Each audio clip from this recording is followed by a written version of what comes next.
Okay, so when you first start trying to budget, it honestly sucks. You quickly find out that oftentimes you want to spend a whole lot more money than you actually make. And Hannah and I, we remember this well.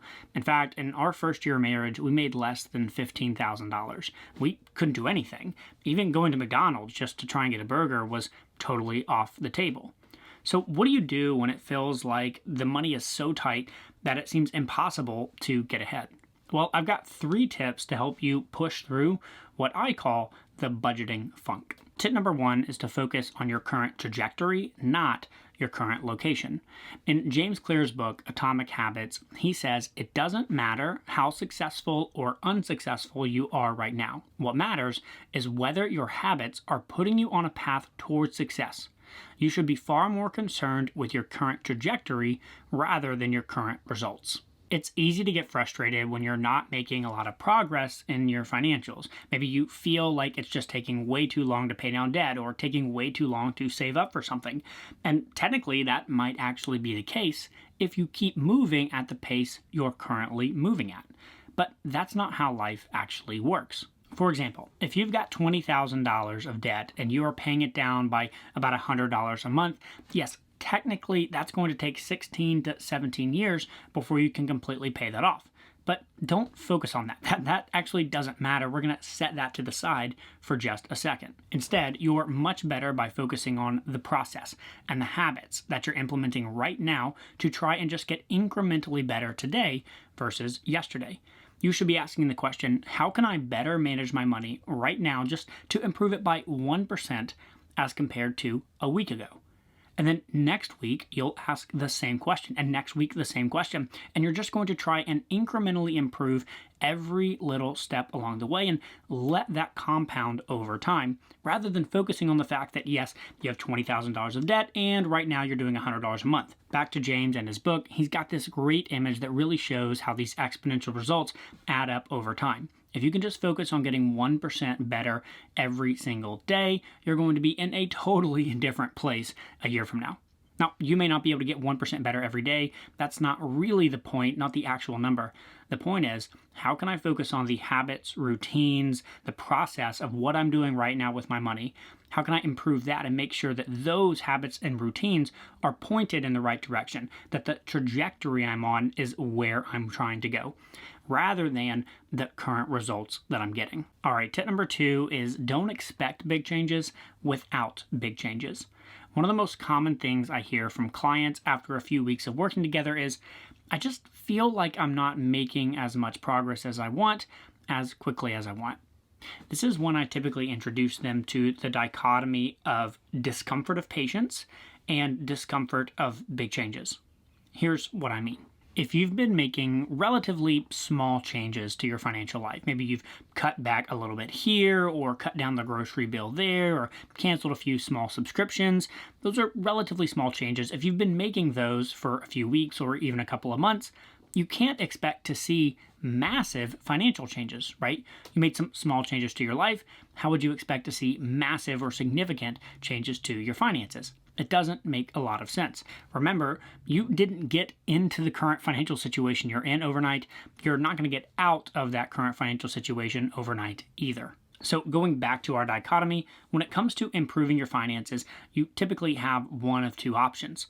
Option number 1 is you can make some really, really big changes to your lifestyle and your life and see very big financial results quickly.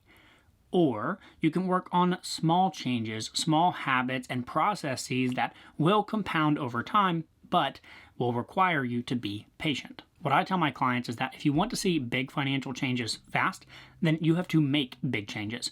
Maybe sell a car, sell a house, move to a new city that's way lower cost of living, maybe take on a roommate or 2 or 3, or change a career. You've got to make some massive changes to some of the big things like your living situation, what you drive, and your career, your income. You've got to make big changes to those things if you want to see big changes in your finances quickly. But if that's not you, if you're listening to this going like, well, I don't want to do any of those things, but I still want to see changes in my finances, that's totally fine. You don't have to change any of those massive things. Just know that you're not going to see significant changes to your finances quickly if you don't. And that's cool. You just need to embrace patience. Both of these options require discomfort. You've got the discomfort of patience and you've got the discomfort of making those big changes. You just have to decide which discomfort you want to lean into and embrace for your specific journey. So if you want to see big financial changes happen quickly, then embrace big changes and embrace the discomfort that comes with that and be grateful that it's not going to take you as long. If you don't want to do that and you'd rather take it slow and be patient, that's totally cool. But be grateful that you're able to maintain the certain lifestyle that you want while still incrementally improving your finances over time. Use your decision to lean into it and really form some gratitude about the positives of your specific choice, rather than focusing on the discomfort that's associated with your choice. Either way, neither of these decisions are right or wrong. What matters is the one that works for you. So think about it and then make a conscious choice as to the path that makes the most sense for your situation, not mine or anyone else's. All right, that brings me to tip number 3, which is to find places that you really enjoy spending money and then increase it. See, one of the things that makes budgeting not fun, that makes it feel like it really sucks, is when you have to cut all the things that you really enjoy doing. That's what makes the budget feel restrictive and feel like you're in handcuffs. That's why you end up hating this whole process. And if that's happening to you right now, then listen closely. I want you to take a look at your bank statements or credit card statements or the budgeting tool that you use for the past 60 to 90 days. Just scroll through that statement, look at all the places you've spent money, and ask yourself one question. What brought me the most joy? What do I enjoy spending money on the most? When it comes to the amount of money on a value per joy basis, a dollar per joy basis, what really was high? What do I love the most? And then ask yourself, what have I actually increased my spending there? Now, you don't want to go crazy, right? I'm not telling you to jump into a bunch of debt to increase your spending on the things that you really enjoy, but maybe increase that by 10 or 20%. Could you theoretically do that? Then I want you to take a deep dive into all of the other expenses and see where you can ruthlessly cut.